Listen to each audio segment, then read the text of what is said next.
ಮೇಷರಾಶಿಯವರಿಗೆ ಈ ದಿವಸ ವಾಹನ ಯೋಗ ಇದೆ ಅನ್ನುವಂತಹ ಫಲ.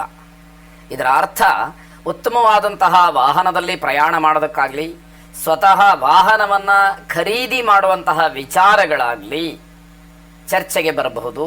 ಅಥವಾ ದೂರಿಗೆ ಬಹಳ ಸುಗಮವಾಗಿ ಪ್ರಯಾಣವನ್ನು ಮಾಡತಕ್ಕಂತಹ ಯೋಗವೂ ಕೂಡ ಒದಗಿ ಬರುವಂಥದ್ದಿರುತ್ತೆ. ವಾರದೋಷ, ಕೆಲವರು ಮಂಗಳವಾರ ಆದ್ದರಿಂದ ಹೊಸ ವಾಹನವನ್ನು ಖರೀದಿ ಮಾಡೋದಕ್ಕೆ ಅಷ್ಟೊಂದು ಮುಂದಾಗೋದಿಲ್ಲ. ಇದೆಲ್ಲವನ್ನ ಸೂಕ್ಷ್ಮಗಳಾಗಿ ಗಮನಿಸಬೇಕಾದಂಥದ್ದು ಮುಖ್ಯವಾಗತ್ತೆ. ಅಧಿಕವಾದಂತಹ ಸಿಟ್ಟು ಎಲ್ಲೂ ಕೂಡ ನಿಮ್ಮ ಕೆಲಸಕ್ಕೆ ಅನುಕೂಲವನ್ನು ಮಾಡಿಕೊಡೋದಿಲ್ಲ. ತಾಳ್ಮೆಯನ್ನು ಕಳ್ಕೊಳ್ತೀರಿ, ಕೆಲಸದಲ್ಲಿ ತೊಂದರೆಯನ್ನು ಮಾಡ್ಕೊಳ್ತೀರಿ. ಇದು ಸ್ವಯಂಕೃತ ಅಪರಾಧ, ನೀವೇ ಮಾಡ್ಕೊಳ್ತಕ್ಕಂತಹ ತಪ್ಪಾಗತ್ತೆ. ಕಾರ್ಯ ಅಥವಾ ನಿಮ್ಮ ಶಿಸ್ತು ಏನಿದೆ ಅದು ಬಹಳ ಪ್ರಶಂಸನೀಯ. ಆದರೆ ಆ ಶಿಸ್ತು ಕೋಪದ ಮುಖಾಂತರ ತೋರಿಸುವ ಹಾಗೆ ಆಗಬಾರದು. ನಾನು ಹೀಗೇ ಮಾಡೋದು ಅನ್ನುವಂಥದ್ದು ಇದೆಯಲ್ಲ, ಅದು ಸ್ವಲ್ಪ ಒರಟುತನ ಅಂತ ಹೇಳಿ ಬೇರೆಯವರಿಗೆ ಅನ್ನಿಸಬಹುದು. ಜೀವನ ಶೈಲಿ ಏನಿದೆ ಅದು ಬೇರೆಯವರಿಗೆ ಸ್ವಲ್ಪ ಬೇಸರವನ್ನು ತರುತ್ತೆ. ಶಿಸ್ತು ಜೀವನದಲ್ಲಿ ಬಹಳ ಮುಖ್ಯವಾದಂಥದ್ದು, ಬೇರೆಯವರಿಗೆ ಮಾರ್ಗದರ್ಶಿ ಎಲ್ಲವೂ ಸರಿ. ಆದರೆ ನಮ್ಮ ಶಿಸ್ತು ಬೇರೆಯವರಿಗೆ ಕಿರಿಕಿರಿ ಆಗಬಾರ್ದು, ಅಥವಾ ಎಲ್ಲ ಸಂದರ್ಭದಲ್ಲೂ ನಮ್ಮ ಶಿಸ್ತನ್ನೇ ಬೇರೆಯವರಿಂದ ನಿರೀಕ್ಷೆ ಮಾಡುವಂಥದ್ದು ತಪ್ಪಾದೀತು ಅನ್ನುವಂಥದ್ದನ್ನು ಗಮನಿಸಬೇಕಾಗತ್ತೆ. ವಿದ್ಯಾರ್ಥಿಗಳಿಗೆ ಶುಭವಾದಂತಹ ದಿವಸ ಇದು. ಅಮೃತ ಮೃತ್ಯುಂಜಯನನ್ನು ಪ್ರಾರ್ಥನೆ ಮಾಡಿ.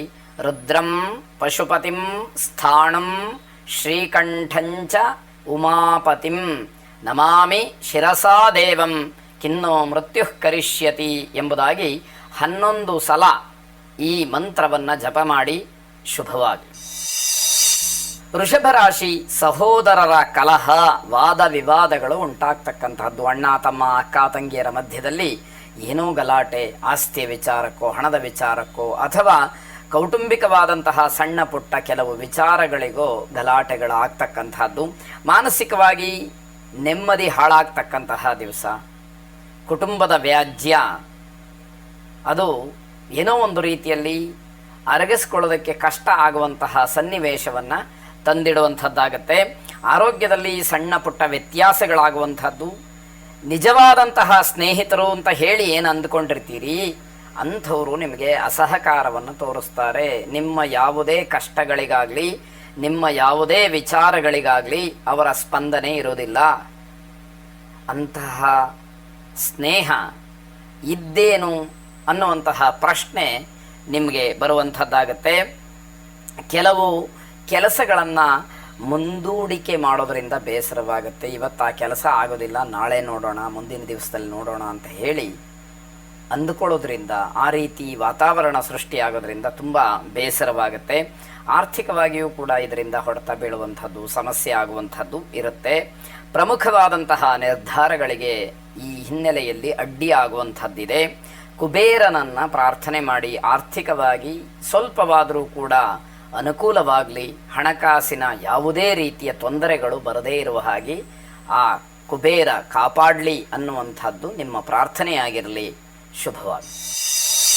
ಮಿಥುನ ರಾಶಿ, ತುಂಬ ಆಯಾಸದಿಂದ ಅಥವಾ ನಿದ್ರಾಹೀನತೆಯಿಂದ ಆರೋಗ್ಯದಲ್ಲಿ ವ್ಯತ್ಯಾಸವಾಗುತ್ತೆ.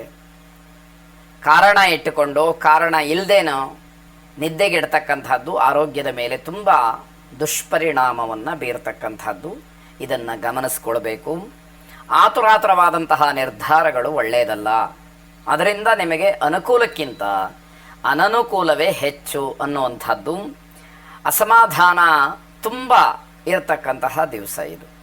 ಈ 2-3 ಅಂಶಗಳನ್ನು ಗಮನಿಸಿದಾಗ ಈ ದಿವಸ ಯಾಕೋ ಅಷ್ಟೊಂದು ಚೆನ್ನಾಗಿಲ್ಲ ಅನ್ನುವಂತಹ ಅನುಭವ ನಿಮಗೆ ಬಂದುಬಿಟ್ರೆ ಮುಂದೆ ತೆಗೆದುಕೊಳ್ತಕ್ಕಂತಹ ನಿರ್ಧಾರ ತುಂಬ ಎಚ್ಚರಿಕೆಯಿಂದ ಇರಬೇಕಾಗತ್ತೆ. ತಾಳ್ಮೆ ಅಥವಾ ನಿಮ್ಮ ಮನಸ್ಸು ಯಾವುದೋ ಒಂದು ರೀತಿಯಲ್ಲಿ ಸಂಯಮವನ್ನು ಕಳ್ಕೊಳ್ತಕ್ಕಂಥದ್ದಿದೆಯಲ್ಲ, ಅದು ನಿಮಗೆಲ್ಲ ರೀತಿಯಿಂದಲೂ ತೊಂದರೆಗೆ ಕಾರಣವಾಗುತ್ತೆ ಅಂತ ಹೇಳಬೇಕು. ಸ್ನೇಹಿತರ ಮಧ್ಯದಲ್ಲಿ ಭಿನ್ನಾಭಿಪ್ರಾಯಗಳು ಬರಬಹುದು. ಇವೆಲ್ಲ ಸೂಕ್ಷ್ಮವಾಗಿ ಗಮನಿಸಿದಾಗ ಯಾವುದೋ ಒಂದು ತೊಂದರೆಗೆ, ಹಿನ್ನಡೆಗೆ ಅಥವಾ ಅಶಾಂತಿಗೆ, ಅಸಮಾಧಾನಕ್ಕೆ ಕಾರಣ ಅಂತ ಹೇಳಿ ತಿಳಿಬೇಕಾಗತ್ತೆ. ಸುಬ್ರಹ್ಮಣ್ಯ ಸ್ವಾಮಿಯನ್ನು ವಿಶೇಷವಾಗಿ ಪ್ರಾರ್ಥನೆ ಮಾಡಿ. ಇರತಕ್ಕಂತಹ ಎಲ್ಲ ದುಗುಡ ದುಮ್ಮಾನಗಳು ಕೂಡ ಪ್ರತಿಯೊಬ್ಬ ಮನುಷ್ಯನಿಗೂ ಕೂಡ ಬರುವಂಥದ್ದೇ. ಆದರೆ ಇವೆಲ್ಲವೂ ಕೂಡ ಸರಳವಾಗಿ ಸುಲಭವಾಗಿ ಯಾವುದೇ ರೀತಿಯ ಕಾದಾಟಕ್ಕೆ ಜಗಳಕ್ಕೆ ಅವಕಾಶವನ್ನು ಮಾಡಿಕೊಡದಲೆ ಬಗೆಹರಿಲಿ ಎನ್ನುವಂತಹ ಪ್ರಾರ್ಥನೆ ಇರಲಿ. ಶುಭವಾಗಿ. ಕರ್ಕಾಟಕ ರಾಶಿ, ಆಸ್ತಿಯ ವಿಚಾರಕ್ಕೆ ಮಾತುಕತೆ ನಡೆಯುತ್ತೆ, ಜಗಳಕ್ಕೆ ಅವಕಾಶ ಇದೆ, ವಿನಾಕಾರಣ ಜಗಳವಾಗತ್ತೆ. ಜಗಳ ಮಾಡಿಕೊಂಡಾದರೂ ಯಾವುದಾದ್ರು ಒಂದು ತೀರ್ಮಾನಕ್ಕೆ ಬರ್ತೀರಾ ಅಂತ ಕೇಳಿದರೆ ಇಲ್ಲ. ಹಾಗಂತ ಯಾವುದೋ ನಿರ್ಧಾರ ಮಾಡಬೇಕಾದ್ರೆ ಜಗಳ ಮಾಡಬೇಕು ಅನ್ನೋ ಅರ್ಥ ಅಲ್ಲ. ಆದರೂ ಏನೂ ಪ್ರಯೋಜನ ಆಗೋದಿಲ್ಲ, ವಿನಾಕಾರಣ ನಿಷ್ಠುರವಾಗ್ತೀರಿ. ಯಾವ ಮಾತುಗಳನ್ನು ಬಾಯಲ್ಲಿ ಆಡಬಾರ್ದು ಅಂತಹ ಮಾತುಗಳೆಲ್ಲ ಬರುತ್ತೆ. ಪ್ರಯೋಜನ ಏನಾಯಿತು? ವ್ಯಾವಹಾರಿಕವಾಗಿ ಏನು ಉಪಯೋಗ ಏನಾಯಿತು? ಮನಸ್ಸೂ ಕೆಡುತ್ತೆ, ವ್ಯವಹಾರದಲ್ಲೂ ಕೂಡ ಯಾವುದೇ ರೀತಿಯ ಅನುಕೂಲ ಉಪಯೋಗ ಏನೂ ಇಲ್ಲ. ಹಾಗಾಗಿ ಆ ಸಮಯ, ಆ ಒಂದು ವಾತಾವರಣ ನಿಮ್ಮ ಇಡೀ ದಿನದ ಎಲ್ಲ ಒಳಿತುಗಳನ್ನು ಹಾಳು ಮಾಡುತ್ತೆ, ವ್ಯರ್ಥವಾಗತ್ತೆ ಅನ್ನುವಂಥದ್ದು. ಪ್ರಯಾಣದಿಂದ ಆಯಾಸವಾಗುವಂಥದ್ದು. ಭವಿಷ್ಯದ ಯೋಜನೆಗಳನ್ನು ಚರ್ಚೆ ಮಾಡ್ತೀರಿ. ನಿಜ, ಅದನ್ನು ಮಾಡಬೇಕು, ಪೂರ್ವ ಸಿದ್ಧತೆ ಬೇಕು. ಆದರೆ ಇವತ್ತಿನ ಅನುಕೂಲ ಏನು, ಇವತ್ತಿನ ವಾತಾವರಣ ಏನು, ಇವತ್ತಿನ ನಿಮ್ಮ ಆಗುಹೋಗುಗಳೇನು, ಅದನ್ನೆಲ್ಲವನ್ನೂ ಕೂಡ ಗಮನಿಸಬೇಕಾದಂಥದ್ದು. ದೊಡ್ಡವರ ಮಾತನ್ನು ನಿರ್ಲಕ್ಷ್ಯ ಮಾಡ್ತೀರಿ. ದೊಡ್ಡವರ ಮಾತಿಗೆ ಬೆಲೆ ಇಲ್ಲ, ಪ್ರಯೋಜನ ಏನು ಬಂತು? ಸರಿಯಾದಂತಹ ಸಮಯಕ್ಕೆ ಅವರ ಸಹಕಾರ ಸಹಾಯ ಬೇಕು ಅಂತಾದಾಗ ಅವರನ್ನು ವಿಶ್ವಾಸದಲ್ಲಿ ಇಟ್ಟುಕೊಂಡ್ರೆ ಮಾತ್ರ, ಅವರ ಬಗ್ಗೆ ನಿಮಗೆ ಪರಿಪೂರ್ಣವಾದಂತಹ ಗೌರವ ಇದ್ದರೆ ಮಾತ್ರ, ಅವರ ಮನಸ್ಸನ್ನು ಗೆದ್ದಿದ್ದರೆ ಮಾತ್ರ ನಿಮಗೆ ಅವೆಲ್ಲವೂ ಕೂಡ ಸಿಕ್ಕುವಂಥದ್ದಾಗತ್ತೆ. ಮಾನಸಿಕವಾಗಿ ದೃಢವಾಗಿರಬೇಕು. ಆ ಗಟ್ಟಿತನ ಇದೆಯಲ್ಲ, ಅದು ಬಹಳ ಮುಖ್ಯವಾಗುತ್ತೆ. ಮನೆ ಅಥವಾ ವೃತ್ತಿ ಎಲ್ಲೂ ಕೂಡ ಸಮಾಧಾನಕರವಾದಂತಹ ವಾತಾವರಣ ಇಲ್ಲದೇ ಇರತಕ್ಕಂಥದ್ದು.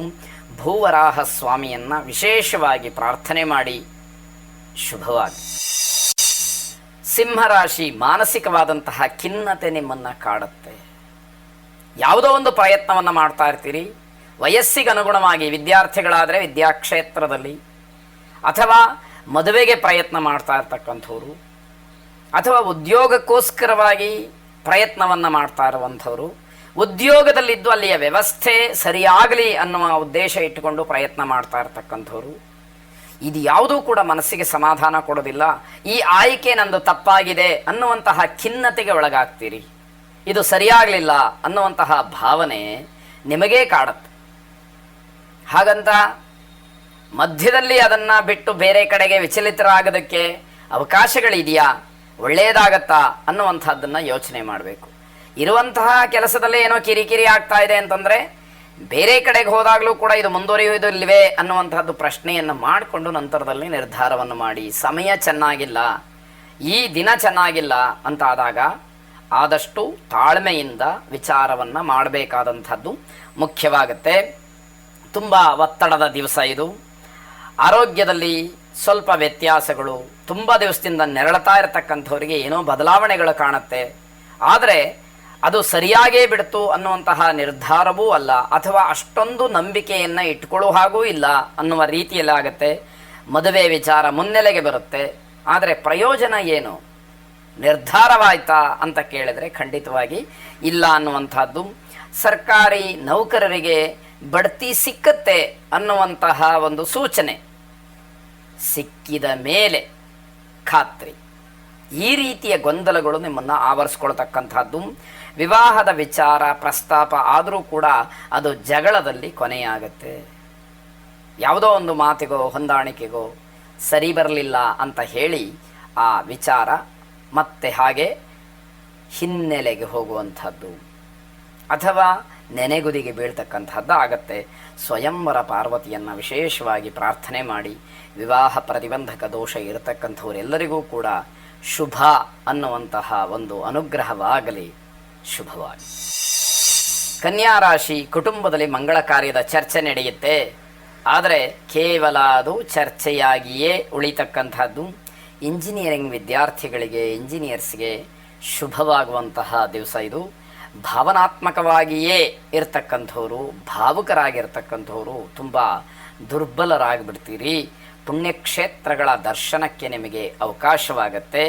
ಜವಾಬ್ದಾರಿ ಹೆಚ್ಚಾಗುವಂತಹ ಆತಂಕದಲ್ಲಿ ನೀವಿರ್ತೀರಿ. ಇನ್ನೂ ನಾನು ಮಾಡಬೇಕಾದಂತಹ ಕರ್ತವ್ಯಗಳು ಬೇಕಾದಷ್ಟಿದೆ ಅನ್ನುವಂತಹ ಆತಂಕ ನಿಮ್ಮನ್ನು ಕಾಡುವಂಥದ್ದು. ಹಣ ತುಂಬ ಖರ್ಚಾಗ್ತಕ್ಕಂತಹ ದಿವಸ. ಅನಗತ್ಯವಾದಂತಹ ಮಾತು, ಬೇರೆಯವರನ್ನು ಹಾಸ್ಯ ಮಾಡುವಂಥದ್ದು ಬೇಡ. ಯಾವುದೇ ವಾತಾವರಣ ನಿಮ್ಮಿಂದ ಕಲುಷಿತವಾಯಿತು ಅನ್ನುವಂತಹ ಕೆಟ್ಟ ಹೆಸರು ನಿಮಗೆ ಬೇಡ. ಅಷ್ಟು ಎಚ್ಚರಿಕೆಯನ್ನು ವಹಿಸಬೇಕಾದಂಥದ್ದು. ಬೇರೆಯವರ ಜೀವನ, ಅವರ ಆಸ್ತಿ, ಅಂತಸ್ತು, ವಿದ್ಯೆ ಅಥವಾ ಉದ್ಯೋಗ, ಹಣಕಾಸಿನ ಸ್ಥಿತಿ, ಇದು ಯಾವುದನ್ನೂ ಕೂಡ ನೀವು ಅಪಹಾಸ್ಯ ಮಾಡಬಾರ್ದು ಅನ್ನುವಂಥದ್ದು ಎಚ್ಚರಿಕೆಯ ಮಾತು. ಒಂದು ವೇಳೆ ಹಾಗೆ ಮಾಡಿ ನೀವು ಅದರಲ್ಲಿ ಜಯಶೀಲರಾಗ್ತೀರಿ ಅಂತ ಹೇಳಿ ಏನಾದರೂ ಅಂದುಕೊಂಡಿದ್ರೆ ಅದು ನಿಮ್ಮ ಭ್ರಮೆಯಾಗತ್ತೆ. ಎದುರುಗಡೆ ಇರತಕ್ಕಂತಹ ವ್ಯಕ್ತಿ ತಿರುಗಿ ಮಾತಾಡಿದರೆ ನಿಮ್ಮ ಮರ್ಯಾದೆ ಪೂರ್ಣ ಹೋಗುವಂಥದ್ದು. ಅದಕ್ಕೆ ಅವಕಾಶವನ್ನು ಮಾಡಿಕೊಳ್ಬೇಡಿ ಎನ್ನುವಂಥದ್ದು. ಲಲಿತಾ ಪರಮೇಶ್ವರಿಯನ್ನು ಪ್ರಾರ್ಥನೆ ಮಾಡಿ, ಅನುಕೂಲ ಇರತಕ್ಕಂಥವರು ಲಲಿತಾ ಸಹಸ್ರನಾಮವನ್ನು ಶ್ರವಣ ಮಾಡಿ ಅಥವಾ ಪಠನ ಮಾಡಿ. ಶುಭವಾಗಿ. ತುಲಾರಾಶಿ ಪ್ರೇಮಿಗಳಿಗೆ ತುಂಬ ಶುಭವಾದಂತಹ ದಿವಸ. ಶರೀರದಲ್ಲಿ ಏನೋ ಒಂದು ರೀತಿಯ ಸಮಸ್ಯೆ ಅಥವಾ ನೋವು ಕಾಣಿಸ್ಕೊಳ್ತಕ್ಕಂಥದ್ದಿರ್ಬೋದು. ಮಕ್ಕಳಿಂದ ತೊಂದರೆಯಾಗತ್ತೆ ಅಥವಾ ತಂದೆ ತಾಯಿಯಿಂದ ಮಕ್ಕಳಿಗೆ ತೊಂದರೆಯಾಗತ್ತೆ ಅಥವಾ ಮಕ್ಕಳು ತಂದೆ ತಾಯಿಯರನ್ನು ಬಿಟ್ಟು ಯಾವುದೋ ಒಂದು ಉದ್ದೇಶದಿಂದ ದೂರ ಇರಬಹುದು. ಈ ನೋವು ತಂದೆ ತಾಯಿಗಳಿಗೆ ಕಾಡುತ್ತೆ ಅನ್ನುವಂಥದ್ದು. ಇದನ್ನು ತುಂಬ ಸೂಕ್ಷ್ಮವಾಗಿ ಗಮನಿಸಬೇಕಾದಂತಹ ಅಂಶ. ಮಕ್ಕಳ ಬಗ್ಗೆ ಜಾಗ್ರತೆ ಇರಲಿ ಅನ್ನುವಂಥದ್ದು. ಸ್ತ್ರೀಯರಿಗೆ ಆರೋಗ್ಯದಲ್ಲಿ ವ್ಯತ್ಯಾಸಗಳಾಗ್ತಕ್ಕಂಥದ್ದು. ವಿದ್ಯಾರ್ಥಿಗಳಿಗೆ ತುಂಬ ಒತ್ತಡ ಇರತಕ್ಕಂತಹ ದಿವಸವಾಗುತ್ತೆ. ಗಂಡ ಹೆಂಡತಿಯರ ಮಧ್ಯದಲ್ಲಿ ಸಣ್ಣ ಪುಟ್ಟ ವಿಚಾರಕ್ಕೆ, ಅದರಲ್ಲೂ ಮಕ್ಕಳ ವಿಚಾರಕ್ಕೆ ವೈಮನಸ್ಯ ಬರ್ತಕ್ಕಂಥದ್ದು. ಗಂಡ ಮಕ್ಕಳನ್ನು ವಹಿಸಿಕೊಂಡು ಅವರ ಪರವಾಗಿ ಮಾತಾಡಿದರೆ ಹೆಂಡತಿಗೆ ಯಾವುದೋ ವಿಚಾರಕ್ಕೆ ಕೋಪ ಬರುತ್ತೆ. ಇಲ್ಲ ಹೆಂಡತಿ ಮಕ್ಕಳ ಪರವಾಗಿ ಮಾತಾಡಿದರೆ, ವಹಿಸಿಕೊಂಡು ಮಾತಾಡಿದರೆ ಗಂಡನಿಗೆ ಕೋಪ ಬರುತ್ತೆ. ಈ ರೀತಿಯಾಗಿ ಮಕ್ಕಳ ವಿಚಾರದಲ್ಲಿ ಸ್ವಲ್ಪ ಮಾತುಕತೆಗಳು, ವೈಮನಸ್ಯ ಬರುವಂತಹ ಸಾಧ್ಯತೆ. ಅದನ್ನು ಸೂಕ್ಷ್ಮವಾಗಿ ಗಮನಿಸಿಕೊಂಡು ಯಾವ ಸರಿ ತಪ್ಪುಗಳ ವಿವೇಕದಿಂದ ಮಾತಾಡಿದರೆ ಅನುಕೂಲವಾಗುತ್ತೆ ಅನ್ನುವಂಥದ್ದು. ಐಶ್ವರ್ಯ ಲಕ್ಷ್ಮಿಯನ್ನು ಪ್ರಾರ್ಥನೆ ಮಾಡಿ. ಶುಭವಾಗಲಿ. ವೃಶ್ಚಿಕ ರಾಶಿ ಮಾನಸಿಕವಾಗಿ ಏನೋ ಬೇಸರ, ಜುಗುಪ್ಸೆ, ಈ ಜೀವನ ಇಷ್ಟೇ ಅಪ್ಪ, ಇದೇನು ಬೇಡ ನನಗೆ ಅನ್ನುವಂಥದ್ದು. ಆದರೆ ಇಷ್ಟು ದಿವಸ ಅನುಭವಿಸಿದ್ದು, ಇಷ್ಟು ದಿವಸ ಅದಕ್ಕೆಲ್ಲ ಹೋರಾಟ ಮಾಡಿದ್ದು ಏನು ಹಾಗಾದರೆ ಅನ್ನುವಂಥದ್ದು ಪ್ರಶ್ನೆಯಾಗತ್ತೆ. ಯಾವುದೇ ರೀತಿಯ ಆತುರಾತುರವಾದಂತಹ ನಿರ್ಧಾರಗಳನ್ನು ಮಾಡಬೇಡಿ. ಜೀವನ ಇಷ್ಟೇ ಅನ್ನುವಂಥದ್ದು ನಿರ್ಧಾರ ಬೇಡ. ಇನ್ನೂ ಸಾಧಿಸುವಂಥದ್ದು ಬೇಕಾದಷ್ಟಿರುತ್ತೆ. ಯಾವುದೋ ಒಂದು ಕಹಿ ಘಟನೆಯೋ ಅಥವಾ ಯಾವುದೋ ಒಂದು ಮನಸ್ಸಿಗೆ ಅಸಮಾಧಾನ ಆಗುವಂತಹ ಸಂದರ್ಭವು ಒದಗಿ ಬಂದಿದ್ದರೆ ಅದೇನು ಶಾಶ್ವತ ಅಲ್ಲ. ಮುಂದಿನ ದಿನಮಾನಕ್ಕೆ ಅದು ಸರಿಯಾಗುತ್ತೆ ಅಥವಾ ಸರಿಪಡಿಸ್ಕೊಳ್ತಕ್ಕಂತಹ ಪ್ರಯತ್ನ ನಿಮಗೆ ಅನುಕೂಲವನ್ನು ಮಾಡಿಕೊಡುತ್ತೆ ಅಂತ ಅರ್ಥ. ವೃತ್ತಿಯಲ್ಲಿ ಅಥವಾ ಕೆಲಸದಲ್ಲಿ ಏನೋ ಕಿರುಕುಳ ಅಂತಕ್ಕಂಥದ್ದು ತಪ್ಪಿದ್ದಲ್ಲ. ಅದಕ್ಕೆ ಬೇಸರ ಆಗ್ತಕ್ಕಂತಹದ್ದು ಸಹಜವೇ. ಪರಿಹಾರ ಮಾರ್ಗವನ್ನು ಹುಡುಕಿ. ಬೇರೆ ರೀತಿಯಲ್ಲಿ ನಿಮ್ಮ ಪ್ಲಾನ್ಗಳೇನಿದೆ ಅದನ್ನು ಬದಲಾಯಿಸುವಂತಹ ಪ್ರಯತ್ನಗಳಾಗಲಿ, ಅತಿಯಾದಂತಹ ಕೋಪವಾಗಲಿ ಅಥವಾ ಹಠವಾಗಲಿ, ಮಂಡುತನವಾಗಲಿ ಒಳ್ಳೆಯದಲ್ಲ. ನೀವು ಸುಮ್ಮನೆ ನಿಷ್ಠುರ ಆಗ್ತೀರಿ ಅಷ್ಟೇ ಹೊರತು ಅದರಿಂದ ಏನೂ ಪ್ರಯೋಜನಕ್ಕೆ ಬರದೇ ಇರತಕ್ಕಂಥದ್ದು. ಆತ್ಮವಿಶ್ವಾಸದ ಕೊರತೆ ಎದ್ದು ಕಾಣುತ್ತೆ ಅನ್ನುವಂತಹ ವಿಚಾರ. ಆತ್ಮವಿಶ್ವಾಸವನ್ನು ಹೆಚ್ಚು ಮಾಡಿಕೊಳ್ಬೇಕು. ಏನೇ ಕಷ್ಟ ಬರಲಿ ಅಥವಾ ಯಾವುದೇ ಅಡ್ಡಿ ಆತಂಕಗಳು ಬರಲಿ, ಧೈರ್ಯವಾಗಿ ವಿವೇಚನೆಯಿಂದ ಅದು ಏನು ಅಂತ ಹೇಳಿ ವಿಮರ್ಶೆ ಮಾಡಿ ನಂತರದಲ್ಲಿ ನಿರ್ಧಾರ ಮಾಡುವಂಥದ್ದು ಬುದ್ಧಿವಂತರ, ಯೋಗ್ಯರ ಲಕ್ಷಣವಾಗಿರುತ್ತೆ. ದಾಂಪತ್ಯದಲ್ಲೂ ಕೂಡ ಜಗಳವಾಗುತ್ತೆ. ಹೊರಗಿನ ಯಾವುದೋ ವಿಚಾರಗಳು, ಆ ಒತ್ತಡ ಕೌಟುಂಬಿಕವಾಗಿ ಸಮಾಧಾನವಾಗಿರೋದಕ್ಕೂ ಕೂಡ ಬಿಡದೇ ಇರತಕ್ಕಂತಹ ಪರಿಸ್ಥಿತಿಯನ್ನು ತಂದುಕೊಳ್ತೀರಿ. ಲಕ್ಷ್ಮೀನಾರಾಯಣರನ್ನು ವಿಶೇಷವಾಗಿ ಪ್ರಾರ್ಥನೆ ಮಾಡಿ ಆ ಆದಿ ದಂಪತಿಗಳು ನಿಮ್ಮ ದಾಂಪತ್ಯ ಜೀವನದಲ್ಲಿ ಸುಖವನ್ನು ಅನುಗ್ರಹ ಮಾಡಲಿ. ಶುಭವಾಗಿ. ಧನುರ್ರಾಶಿ ಮನೆಯಲ್ಲಿ ಏನೋ ಒಂದು ರೀತಿಯ ಅಶಾಂತಿಯ ವಾತಾವರಣ. ಯಾವುದಕ್ಕೋಸ್ಕರ ಹೀಗಾಗ್ತಾ ಇದೆ ಅಂತ ಹೇಳಿ ಪ್ರಶ್ನೆ ಕೇಳಿದರೆ ಖಂಡಿತವಾಗಿ ಗೊತ್ತಿಲ್ಲ. ಎಲ್ಲೂ ಕೂಡ ಸಮಾಧಾನ ಸಿಗ್ತಾ ಇಲ್ಲ. ಯಾವುದೋ ಒಂದು ಶುಭ ಕಾರ್ಯದಲ್ಲಿ ಭಾಗಿಗಳಾಗಬೇಕು ಅಂತ ಹೇಳಿ ಆಲೋಚನೆಯನ್ನು ಮಾಡ್ತೀರಿ. ಆದರೆ ಮನಸ್ಸಿಗೆ ಯಾಕೋ ಅಷ್ಟೊಂದು ಸಮಾಧಾನ ಸಿಕ್ಕದೇ ಇರತಕ್ಕಂಥದ್ದು. ಕಷ್ಟಪಟ್ಟು ಮಾಡಿದಂತಹ ಕೆಲಸ ಏನಿದೆ ಅದು ಕೂಡ ಫಲ ಕೊಡ್ತಾ ಇಲ್ಲ. ಇವೆಲ್ಲವೂ ಕೂಡ ಮಾನಸಿಕವಾಗಿ ತುಂಬ ಒತ್ತಡವನ್ನು, ಏನೋ ಒಂದು ರೀತಿಯ ನಿಮ್ಮ ಬಗ್ಗೆ ನಿಮಗೆ ಅಸಹ್ಯವನ್ನು ಉಂಟು ಮಾಡ್ತಾ ಇದೆ ಅನ್ನುವಂತಹ ರೀತಿಯಲ್ಲಿ ಕರ್ತವ್ಯ ನಿರ್ವಹಣೆ ಏನಿದೆ ಅದು ನಿಯಮಬದ್ಧವಾಗಿದ್ದರೆ ಒಳ್ಳೆಯದು. ಏನೋ ನನ್ನ ಕೆಲಸ ನಾನು ಮಾಡಿ ಮುಗಿಸ್ಬಿಡ್ತೀನಿ ಅನ್ನುವಂತಹ ಮಾತೇನಿದೆ ಅದು ಒಳ್ಳೆಯದಕ್ಕೆ ಆಸ್ಪದವನ್ನು ಕೊಡದೇ ಇರತಕ್ಕಂಥದ್ದು, ಹಿರಿಯರ ಆಸ್ತಿಯ ವಿಚಾರದಲ್ಲಿ ಗಲಾಟೆಯನ್ನು ಮಾಡಿಕೊಳ್ತಕ್ಕಂಥದ್ದು, ತಪೋಭಂಗ ಅಂದರೆ ಯಾವ ಕೆಲಸವನ್ನೂ ಕೂಡ ತದೇಕ ಚಿತ್ತವಾಗಿ ಮಾಡ್ತಕ್ಕಂತಹ ಮನಸ್ಥಿತಿ ಇಲ್ಲದೇ ಇರತಕ್ಕಂತಹದ್ದು, ಅವಮಾನ, ಇವೆಲ್ಲವೂ ಕೂಡ ಸ್ವಾಭಾವಿಕವಾಗಿ ಈ ದಿವಸ ಅನುಭವಿಸಬೇಕಾದಂತಹ ಮುಖ್ಯವಾದಂತಹ ಫಲಗಳಾಗಿರುತ್ತೆ. ಈಶ್ವರನನ್ನು ಪ್ರಾರ್ಥನೆ ಮಾಡಿ. ವಾಹನಂ ವೃಷಭೋಜಸ್ಯ ವಾಸುಕಿ ಕಂಠಭೂಷಣಂ ವಾಮೇ ಶಕ್ತಿಧರಂ ವಂದೇ ವಕಾರಾಯ ನಮೋ ನಮಃ ಎಂಬುದಾಗಿ 11 ಸಲ ಈಶ್ವರನನ್ನು ಪ್ರಾರ್ಥನೆ ಮಾಡಿ. ಮಾನಸಿಕವಾಗಿ ಇರತಕ್ಕಂತಹ ಆತಂಕಗಳು, ಭಯ ಇವೆಲ್ಲವೂ ಕೂಡ ದೂರವಾಗಲಿ, ಸಮಾಧಾನದ ವಾತಾವರಣ ನಿಮ್ಮದಾಗಲಿ, ಶುಭವಾಗಲಿ. ಮಕರ ರಾಶಿ ಮಕ್ಕಳ ವಿಚಾರದಲ್ಲಿ ತುಂಬ ಅನುಕೂಲವಾಗ್ತಕ್ಕಂಥದ್ದು. ಮಕ್ಕಳಿಂದ ಏನೋ ಒಳ್ಳೆಯದು, ಒಳ್ಳೆಯ ಕೀರ್ತಿ, ಹೆಸರು, ಲಾಭ ಅಥವಾ ನಿಮ್ಮ ಗೌರವ, ಪ್ರತಿಷ್ಠೆ, ಸ್ಥಾನಮಾನಗಳು ಇವೆಲ್ಲವೂ ಕೂಡ ಉತ್ತಮವಾದಂತಹ ರೀತಿಯಲ್ಲಿ ಆಗುವಂಥದ್ದಾಗತ್ತೆ. ಅಣ್ಣ ತಮ್ಮಂದಿರಲ್ಲಿ ಮಾತ್ರ ಜಗಳ ಅನ್ನುವಂಥದ್ದು ಆಗುವ ಸಾಧ್ಯತೆ ಹೆಚ್ಚಾಗಿದೆ. ಹಣ ಖರ್ಚಾಗಬಹುದು, ಆದರೆ ಬೇಸರವೂ ಆಗುತ್ತೆ. ಏನೋ ಹಣ ಖರ್ಚಾಗಿ ಒಳ್ಳೆಯದಾಯಿತು ಅಂತಾದಾಗ ಸ್ವಲ್ಪ ಸಮಾಧಾನವನ್ನಾದರೂ ಮಾಡ್ಕೊಳ್ಬಹುದು. ಎರಡೂ ಇಲ್ಲ ಅಂತಾದಾಗ ತುಂಬ ಬೇಸರಕ್ಕೆ ಕಾರಣವಾಗುವಂಥದ್ದು. ಮನೆಯ ವಾತಾವರಣ ಚೆನ್ನಾಗಿರುತ್ತೆ, ಆದರೆ ಮಾನಸಿಕವಾದಂತಹ ಗೊಂದಲಗಳು, ಯಾವುದೋ ಆಯ್ಕೆಗಳು ಹೆಚ್ಚಾಗಿ ಬರುತ್ತೆ. ಆಯ್ಕೆಗಳು ಹೆಚ್ಚಾದಂತಹ ಸಂದರ್ಭದಲ್ಲಿ ಗೊಂದಲಗಳು ತನ್ನಿಂದ ತಾನೇ ಹೆಚ್ಚಾಗ್ತಕ್ಕಂಥದ್ದಿರುತ್ತೆ. ಆ ರೀತಿಯ ಪರಿಸ್ಥಿತಿಯನ್ನು ಎದುರಿಸಬೇಕಾಗತ್ತೆ ಎನ್ನುವಂಥದ್ದು. ಉದ್ಯೋಗದಲ್ಲಿ, ವೃತ್ತಿಯಲ್ಲಿ ಸಣ್ಣ ಪುಟ್ಟ ಬದಲಾವಣೆಗಳಾಗತ್ತೆ. ನಿಮ್ಮ ನಿರೀಕ್ಷೆ ಇರೋದಿಲ್ಲ. ಆ ರೀತಿ ಬದಲಾವಣೆಗಳಾದಾಗ ಅದಕ್ಕೆ ಹೊಂದ್ಕೊಳ್ಳುವಂಥದ್ದು ಸಮಯ ಬೇಕಾಗತ್ತೆ, ಅಥವಾ ಇನ್ನೇನೋ ವ್ಯತ್ಯಾಸಗಳು ಅಲ್ಲಿ ಕಾಣುವಂಥದ್ದಾಗತ್ತೆ. ಶತ್ರುಗಳಿಗೆ ಅಧೈರ್ಯ, ನಿಮ್ಮನ್ನು ನೋಡಿದರೆ ನಿಮ್ಮ ವಿರೋಧಿಗಳು ಯಾವುದೇ ರೀತಿಯ ಚಟುವಟಿಕೆಗಳನ್ನು ಮಾಡೋದಿಲ್ಲ, ತಟಸ್ಥರಾಗ್ತಾರೆ, ಶಾಂತದಿಂದ ಇರ್ತಾರೆ ಅನ್ನುವಂಥದ್ದು. ನೀವು ಜಯಶೀಲರಾಗಿದ್ದೀರಿ ಅನ್ನುವಂತಹ ಭಾವನೆ ನಿಮ್ಮಲ್ಲಿ ಬರಬಹುದು. ವಿಷ್ಣು ಸಹಸ್ರನಾಮವನ್ನು ಶ್ರವಣ ಮಾಡಿ ಅಥವಾ ಪಠನೆ ಮಾಡಿ, ಶುಭವಾಗಿ. ಕುಂಭರಾಶಿ ಮಕ್ಕಳಿಗೆ ವಿಶೇಷವಾದಂತಹ ಪ್ರಗತಿ, ಅಭ್ಯುದಯ ಇರುವಂತಹ ದಿವಸ ಇದು. ಮನೆಯಲ್ಲಿ ಮಾತ್ರ ಸಮಾಧಾನ ಇರೋದಿಲ್ಲ, ಬೇರೆ ವ್ಯಾವಹಾರಿಕವಾಗಿಯೂ ಅಥವಾ ಸಂಬಂಧಿಕರ ವಿಚಾರದಲ್ಲೂ, ಹೀಗೆ ಹಲವಾರು ವಿಚಾರಗಳು ಕೌಟುಂಬಿಕವಾಗಿ ಅಸಮಾಧಾನವನ್ನು ಉಂಟು ಮಾಡ್ತಕ್ಕಂಥದ್ದಾಗತ್ತೆ. ದಾಂಪತ್ಯದಲ್ಲಿರ್ತಕ್ಕಂತಹ ವೈಮನಸ್ಯ ಅಥವಾ ಯಾವುದೋ ಒಂದು ನಿರ್ದಿಷ್ಟವಾದಂತಹ ವಿಷಯಕ್ಕೆ ಉಂಟಾದಂತಹ ದ್ವೇಷ ದೂರ ಆಗಬೇಕು. ಅದಿಲ್ಲ ಅಂತಾದರೆ ಎಷ್ಟೇ ಅನ್ಯೋನ್ಯವಾಗಿದ್ದರೂ ಕೂಡ ಯಾವುದೋ ಸಂದರ್ಭದಲ್ಲಿ ವೈಮನಸ್ಯದ ದ್ವೇಷದ ವಿಚಾರ ಮುನ್ನೆಲೆಗೆ ಬಂತು ಅಂತಾದರೆ ಆ ದಿನವನ್ನು, ಆ ಸಮಯವನ್ನು ಕೂಡ ಹಾಳು ಮಾಡಿಕೊಳ್ತೀರಿ ಅನ್ನುವಂಥದ್ದು ಎಚ್ಚರಿಕೆ.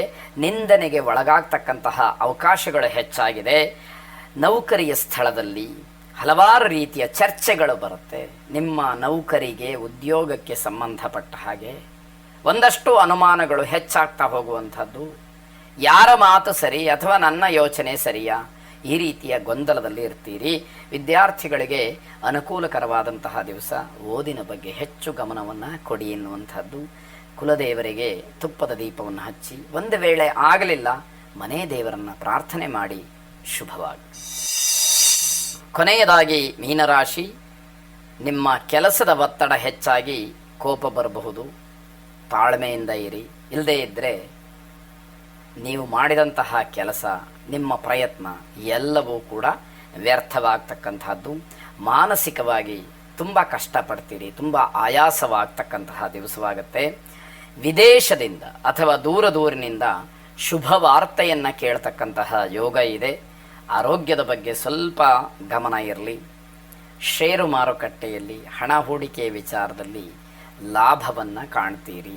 ಇದರಿಂದ ಪ್ರಚೋದಿತರಾಗುವ ಬದಲು ನಿಮ್ಮ ವ್ಯವಹಾರ ಸರಿಯಾಗಿದೆಯಾ ಅಂತ ಹೇಳಿ ಪ್ರಶ್ನೆಯನ್ನು ಮಾಡಿಕೊಳ್ಳಿ. ವ್ಯಾವಹಾರಿಕವಾದಂತಹ ವಿಚಾರವನ್ನು ಮನೆಯಲ್ಲಿ ಯೋಗ್ಯರಾದಂಥವರ ಜೊತೆಯಲ್ಲಿ ವಿನಿಮಯ ಮಾಡಿಕೊಳ್ತಕ್ಕಂಥದ್ದು ಬಹಳ ಒಳ್ಳೆಯದಾಗಿರುತ್ತೆ. ವ್ಯಾಪಾರದಲ್ಲಿ ಹೊಸ ಒಪ್ಪಂದಗಳಿಗೆ ಅವಕಾಶಗಳಾಗಬಹುದು, ಹೊಸ ವ್ಯವಹಾರ ಮುಂದುವರಿಲಿಕ್ಕೆ ಅವಕಾಶಗಳಾಗತ್ತೆ. ಇಷ್ಟದೇವತಾ ಪ್ರಾರ್ಥನೆಯನ್ನು ಮಾಡಿ ಶುಭವಾಗಿ.